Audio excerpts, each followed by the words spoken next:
আজ ঘরবাড়ি পরিষ্কার করার একটা মিশন চলছে।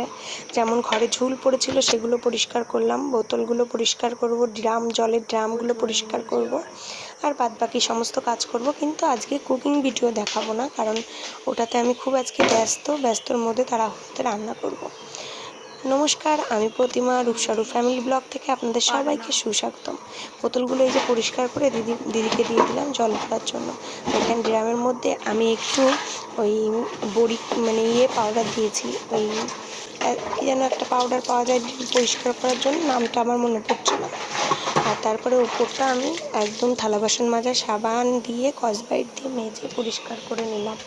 পরিষ্কার করে নিয়েই ওয়াশিং মেশিনটা খুলে যা জামা কাপড় বাদবাকি জড়ো হয়েছিল সেগুলোকে কাচতে দিয়ে দিলাম।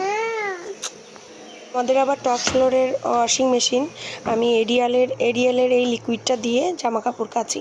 তারপর চলে আসলাম রাইস কুকারটাকে পরিষ্কার করে নিয়ে রান্নাঘরটাকে একদম মুছে পরিষ্কার করে নেব, কারণ এটা আমার ডেলি দিন করতে হয়। কারণ দেখুন ঘরে নানান রকমের পোকা আরশোলা থাকেই, ওই জন্য করি। আজকে রান্না করেছিলাম চিতল মাছের পেটি রসা, আর করেছিলাম লতি চিংড়ি। ব্যাস এইটুকুই রান্না, তাড়াহুড়ো করে করেছি। মাছ আনা ছিল ফ্রিজে, মাছটা বের করে রসা করেছি।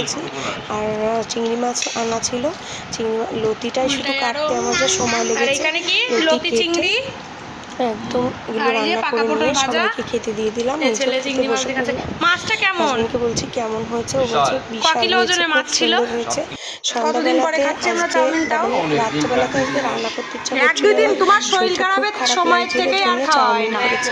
হাজবেন্ড বলছে বহুদিন পরে চাউমিন বানালাম, কেমন হয়েছে গো চাউমিনটা? লাগছে, কারণ একটু শরীরটা ভালো না, শরীর না ভালো হওয়ার জন্য আমি করি কি চাউমিনটা আমি আমিও নিয়ে নিয়েছি। এখানে স্যালাড ছিল, সবাই নিয়ে নিলাম। 6-7 মাস পরে চাউমিন বানালাম, আবার কবে হবে চাউমিন জানি না। টাটা করে দাও তো বাবা। ছেলে এখানে খাচ্ছে,